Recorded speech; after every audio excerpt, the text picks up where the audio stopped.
Le ministre français de la Justice, Gérald Darmanin, inflige une véritable douche froide à Abdelmajid Tebboune et à ses dirigeants et à tous les acteurs clés du régime Tebboune dans le fameux dossier d'MRDZ et des opposants algériens réfugiés en France ou résidant en France.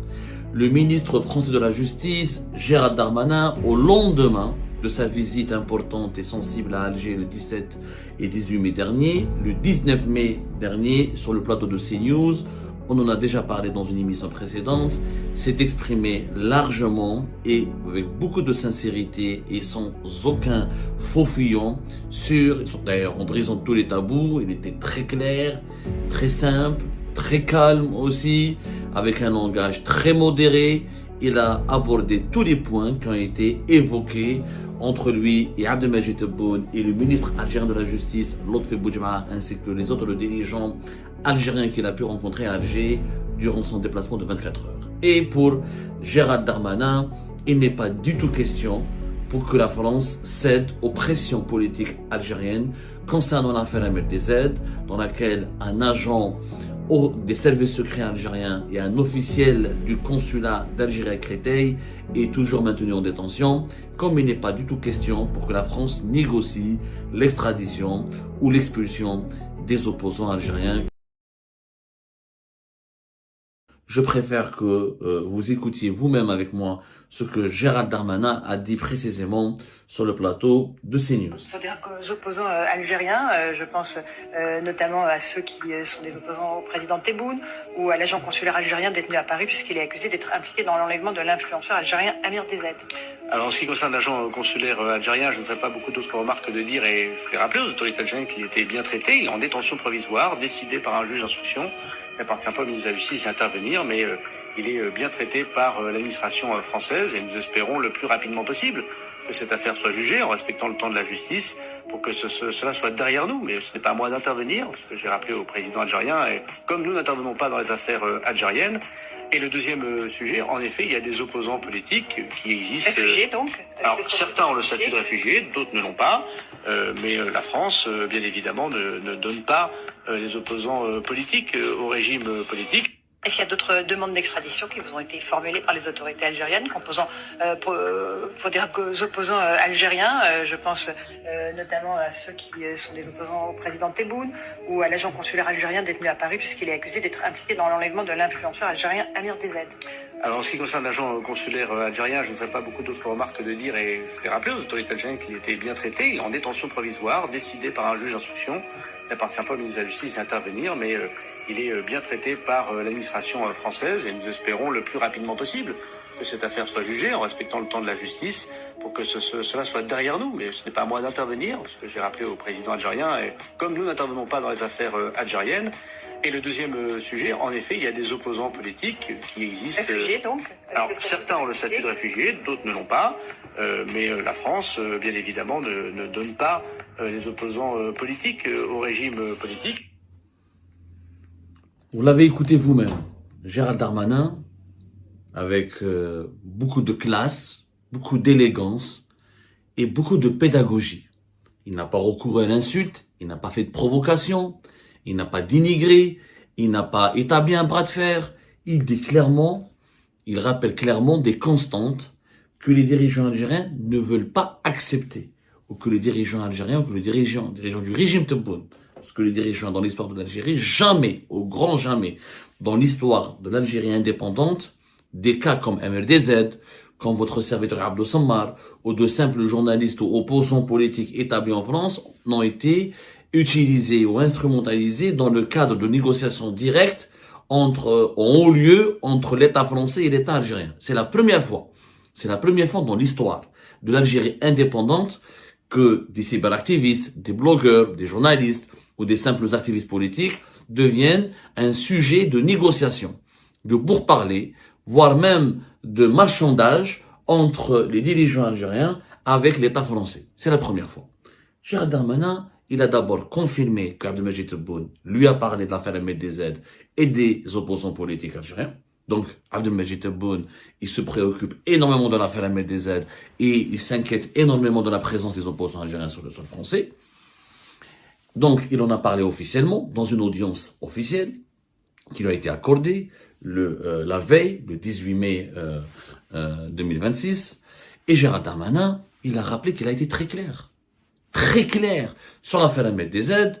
Il y a une personne qui est placée en détention, c'est le parquet national antiterroriste qui enquête. La justice, elle est indépendante. Le ministre de la Justice en France, le président de la République en France, ne peut pas ordonner ou se mêler d'une affaire judiciaire et donner l'ordre de libérer un détenu. Ils ne peuvent pas le faire directement ni formellement. C'est interdit. En France, il y a des lois. Et la justice, elle est indépendante. Ça va être un scandale. D'ailleurs, ça va se retourner contre celui qui va intervenir directement dans ce dossier, que ce soit le ministre de la Justice, ou le Premier ministre, ou le président de la République, ou le chef des services. Ça va se retourner contre lui. C'est un crime. Toucher à l'indépendance de la justice en France, c'est un crime grave. Maintenant, la France n'est pas parfaite, bien sûr. Il y a les coulisses. Vous pensez qu'Emmanuel Macron n'a pas essayé? Il a essayé de négocier avec le parquet national antiterroriste, le PNAT, dont le président ne s'est pas déplacé en Algérie, avec dans la délégation de Gérald Darmanin, qui était composée du responsable du parquet national financier et du responsable du parquet national antiterroriste, du parquet national anti-trafic, anti-stupéfiant. Tout ce qui est contre les bandes criminelles et trafic de drogue. Mais le parquet national antiterroriste ne s'est pas déplacé. Pourquoi? Parce qu'il a compris que l'Algérie veut exercer des pressions à travers les dirigeants politiques français sur son travail. Et le parquet national antiterroriste, il est souverain. Le président du parquet national antiterroriste n'a aucun compte à rendre à Emmanuel Macron. Il n'a aucun compte à rendre au ministre de la Justice quand il fait correctement son travail. La détention de Smaïl Redjeb dans le cadre de l'affaire Ahmed DZ, elle est justifiée, elle est légale, elle était même nécessaire, puisque deux autres suspects, Salah ad-Din Selloum ou Houssam ad-Din Bouaziz, le premier secrétaire de l'ambassade de France, de l'ambassade d'Algérie à Paris en France, le deuxième vice-consul du consulat d'Algérie à Créteil, ils ont fui le territoire français, ils ont été rapatriés en urgence pour ne pas être arrêtés, pour ne pas être auditionnés, ils ont été convoqués par la justice française, ils n'ont jamais voulu répondre à ces convocations. Donc, il y a bel et bien un problème. Comment voulez-vous que la justice française relâche un agent consulaire impliqué, preuve à l'appui, dans une affaire de kidnapping, séquestration, avec tentative d'assassinat en relation avec une entreprise terroriste? C'est du terrorisme. Quand on recourt à une bande de malfaiteurs, à des gangsters, on les paye et on leur donne des instructions pour kidnapper un opposant politique, blogueur, une personnalité publique, de le torturer, de le droguer, de le séquestrer et éventuellement de le faire disparaître, c'est un crime dans la loi française de terroriste. Et Gérald Darmanin, il a rappelé, il a dit, j'ai dit au président algérien, comme nous, on ne se mêle pas de vos affaires judiciaires internes, vous ne pouvez pas vous mêler des affaires judiciaires internes en France. L'affaire Ahmed DZ, c'est une affaire judiciaire interne en France. Parce que le crime a été perpétré sur le sol français. Donc, la France, elle est souveraine pour juger les auteurs d'un crime qui ont été perpétrés sur son sol. Langage très clair, il n'y a pas de polémique, il n'y a pas de débat là-dessus, c'est la souveraineté de la France. La France, la justice française, il y a quelqu'un qui a déposé plainte, un MLDZ, il y a des faits qui ont été médiatisés, et qui ont été documentés. Les services de renseignement français, comme la police judiciaire française, elle a documenté cela, elle a démonté, elle a prouvé qu'il y a eu une implication de responsables algériens liés au consulat d'Algérie à Créteil et à l'ambassade d'Algérie en France. Comment voulez-vous que les juges ferment ce dossier facilement? Et donc, le marchandage du régime Tebboune qui consistait à offrir Christophe Glaise en contrepartie de la libération de Smaïl Redjeb n'a pas marché.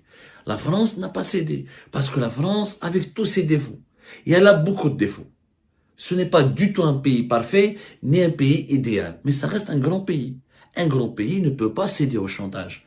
Et on ne peut pas faire du chantage dans une affaire où il y a eu séquestration, enlèvement, kidnapping, et tentative d'assassinat avec une entreprise terroriste. C'est pas possible. C'est pas possible. Comment les juges français peuvent étouffer ce dossier? Moustahil. Mais le en plus, dans ce dossier-là, il y a quand même des anomalies de la part du gouvernement du régime Tebboune. Qui demande tout le temps la libération de Smaïn Rajab.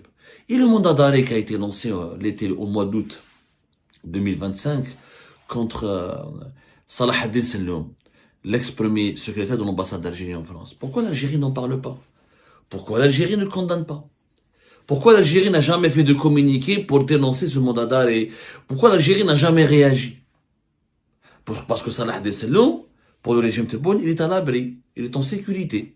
Il est chez eux, en sécurité, il risque pas gros, et certainement ils lui ont demandé de ne plus voyager pour ne pas se faire arrêter à l'étranger, donc il risque pas de parler. Le régime Tebboune veut la libération de Smaïn Rajab, parce que Smaïn Rajab est une preuve en lui-même.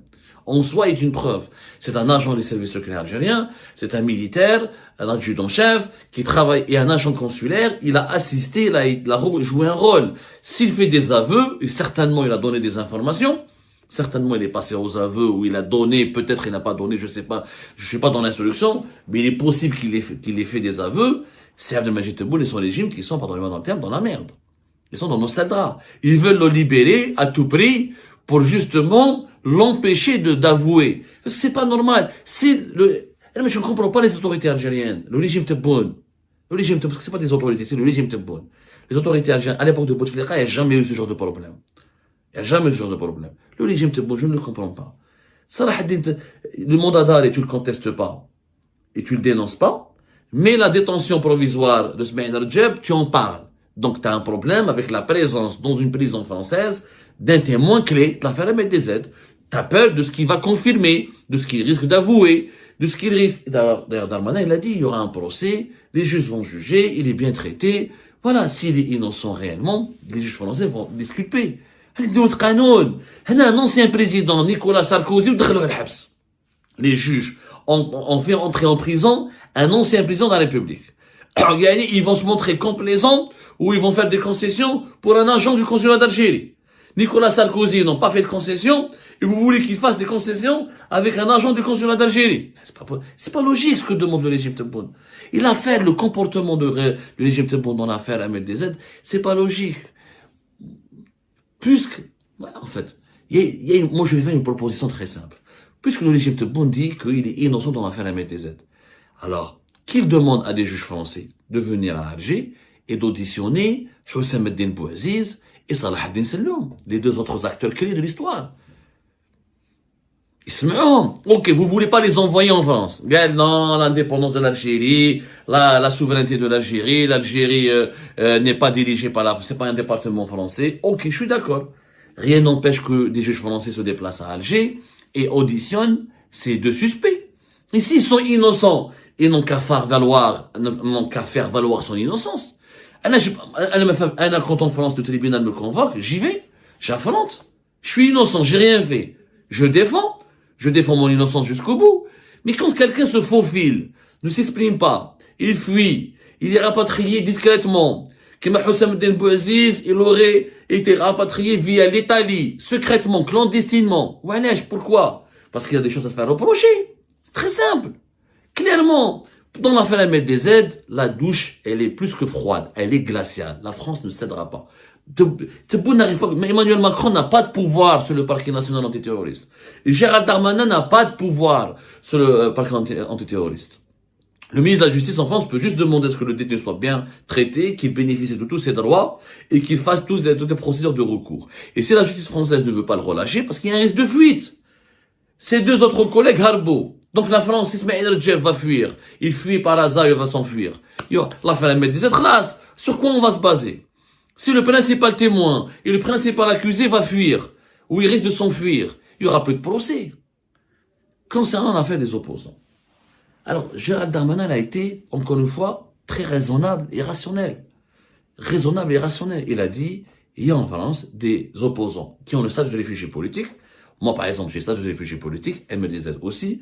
Il y a d'autres opposants qui n'ont pas le statut de réfugié politique. Il y a des militants du MAC, il y a des journalistes, il y a des activistes du Hirak qui sont simplement résidents.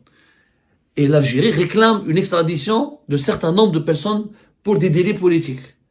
Gérald Darmanin a été très clair. La France ne peut pas livrer les opposants. Et là, les Algériens n'arrivent pas à comprendre Oualash. Certains Algériens, les partisans du régime Tebboune, parce que les Algériens intelligents et lucides comprennent pourquoi. Mais les partisans du régime Tebboune, les intoxiqués de l'esprit, les constipés de l'esprit et les constipés du cerveau qui se nourrissent jour et nuit de la propagande du régime Tebboune, pensent que les autorités françaises ou la France ne veulent pas livrer ne veulent pas livrer les opposants parce qu'ils les protègent, parce qu'ils sont complices avec eux. Mais pas du tout. La loi en France interdit, il y a des lois. La loi en France, elle interdit catégoriquement toute extradition pour des motifs politiques. Je vais vous donner les motifs. Dans le code de procédure, dans le code de procédure pénale français, il y a l'article 696-4 qui interdit clairement l'extradition si le crime ou le délit reproché est à caractère politique. Par exemple, un délit d'opinion, la participation à une manifestation interdite ou un complot pacifique contre le gouvernement. C'est pas possible. La loi française, collègue, si il y a un État étranger qui accuse l'un de ses ressortissants vivant en France pour des affaires politiques, la France ne l'extrade pas. Ce n'est pas un crime. Il a le droit d'être opposant. Il a le droit de ne pas vouloir son gouvernement. Je n'aime pas Abdelmajid Tebboune. C'est pas un crime. J'ai le droit de ne pas l'aimer. J'ai le droit de le critiquer. Il n'est cité ni dans le Coran ni dans la Bible. La France ne va pas m'extrader parce que je n'aime pas Tebboune. Zid, encore, dans la loi française, il y a ce qu'on appelle le but politique caché. Parce que les autorités des pays, la loi française, elle a tout prévu. Il y a des régimes dictatoriaux qui sont malins. Ils vont pas demander l'extradition sur la base de délits d'opinion. Moi, par exemple, en Algérie, j'ai des condamnations pour des délits d'opinion. Pour des affaires basées uniquement sur mes vidéos ou mes articles de presse. Mais, les autorités algériennes, pour faire accepter Interpol et pour imposer aux autorités des pays étrangers des mandats d'arrêt basés sur d'autres motifs non politiques, ils inventent des affaires de corruption. Comme quoi, moi, je suis corrompu. Comme quoi, moi, j'ai partagé la fortune de Tahkout. Comme quoi, moi, j'ai caché, je suis avec riche comme l'Issaba, etc. La loi française, elle est maligne. Elle a prévu ça. Ça s'appelle le but politique caché. Ce qu'on appelle, dans le droit français, la clause française, qui est consacrée par un arrêt du Conseil d'État. Le Conseil d'État, c'est l'autorité judiciaire suprême en France qui se prononce sur les conflits entre citoyens et l'État. Par exemple, quand un État étranger demande l'extradition d'un opposant sur la base de vol ou de vol d'argent, de corruption ou de fraude fiscale, la France se doit de refuser l'extradition s'il est prouvé que la demande est en réalité formulée dans un but politique. Par exemple, Tebboune veut ramener la tête de Bouchouareb. Sauf que c'est pas pour la justice, c'est pas pour la lutte contre la corruption, parce que Bouchouareb est un adversaire politique à Tebboune. Comme il y a un intérêt politique dans cette affaire, donc la demande d'extradition est refusée par la France. Exemple, un Tebboune ne m'aime pas, il veut me faire taire. Il veut me faire taire, il veut me réduire au silence, il accepte pas que l'Algérie Parti existe, il veut pas que je fasse des vidéos, il veut pas que je fasse des articles contre lui, donc il m'invente un dossier pénal comme quoi je suis corrompu, comme quoi j'ai touché 500 000 euros, comme quoi je suis riche, je sais pas quoi. La France refuse, parce qu'il y a un but politique caché. C'est des procédures pénales maquillées juste pour persécuter des opposants politiques. Il n'y a pas de preuve d'ailleurs. Et troisième raison, dans le droit français, ça s'appelle le risque de persécution. La France ne doit pas, elle est signataire de la Convention de Genève de 1951 sur les réfugiés, et si l'opposant a obtenu le statut de réfugié politique, il ne peut jamais être extradé, ça c'est normal, mais même quand tu n'es pas réfugié, la France ne peut pas expulser un ressortissant étranger dans un pays où il risque d'être torturé. Si MLDZ n'avait pas de refuge politique par exemple, mais il ne peut pas être extradé vers l'Algérie, parce que l'Algérie va torturer, elle torture l'Algérie. وشفناها مع l'affaire ابتسام حملاوي حكاتها ياسين بن شطاح وهاجر زيتوني حكى لكم كيف عراوهم دي نودي t'enlèvent les vêtements ils te frappent ils te font boire l'eau des toilettes etc. وكاين des affaires avant le Hirak, pendant le Hirak, après le Hirak, les affaires de torture en Algérie sont monicours. La France, voilà pourquoi la France ne peut pas extrader les opposants algériens. Elle n'est pas d'accord avec nous.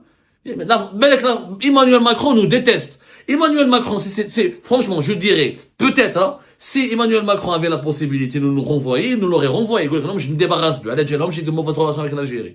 Mais la loi française existait avant Emmanuel Macron et elle existera après Emmanuel Macron. Parce que la différence entre un pays comme la France, un État comme la France, c'est le régime algérien. C'est un régime, c'est pas un État. C'est quoi la différence entre un État et un régime? La voilà. Dans un État, il y a des lois. Et la loi, elle est éternelle. Et pour que la loi change, il faut l'adhésion du peuple. Un régime, il n'y a pas de loi. C'est les caprices des dirigeants. C'est les lubies des dirigeants. C'est les envies personnelles des dirigeants. Et les lois changent selon les humeurs et les envies des dirigeants. Voilà la différence entre un État et un régime. La France est un État imparfait, avec ses imperfections. Elle n'est pas la France n'est pas un État à l'abri de la critique. Mais l'Algérie, c'est un régime. C'est pas encore un État, malheureusement. Tebboune a éliminé le peu qui restait de l'État algérien.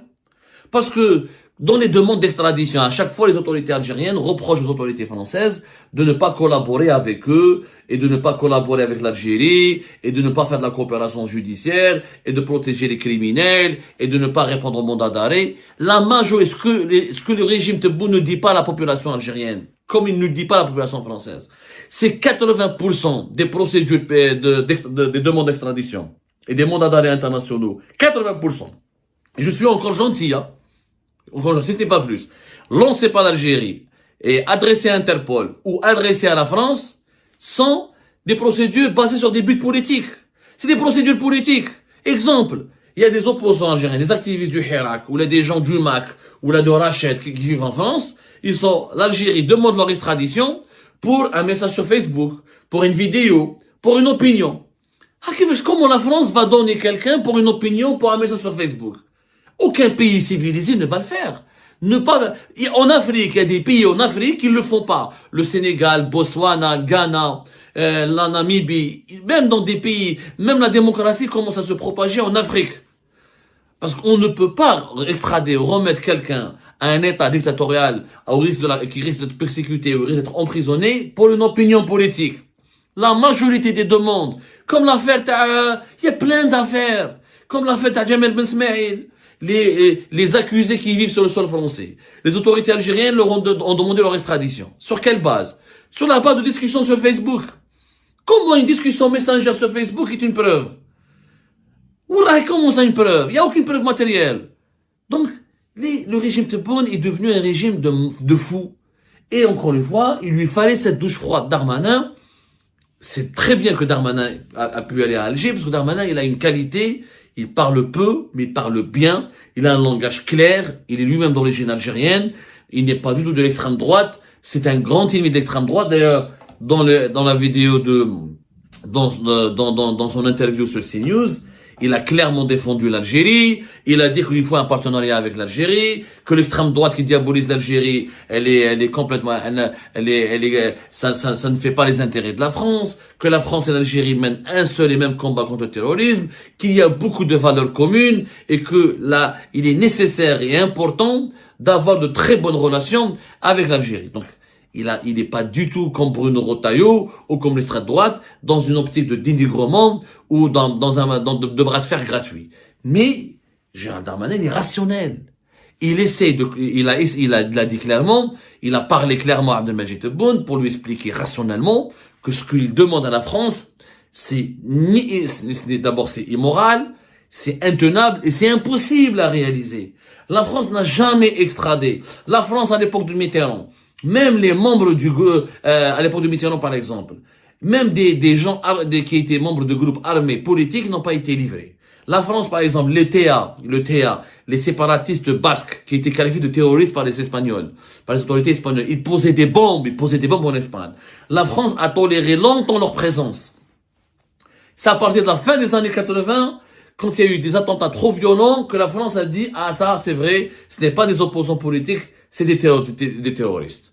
L'affaire, par exemple, César Battisti, qui est un ancien militant italien condamné pour meurtre, il a bénéficié, à l'époque de Mitterrand dans les années 80, de l'asile politique.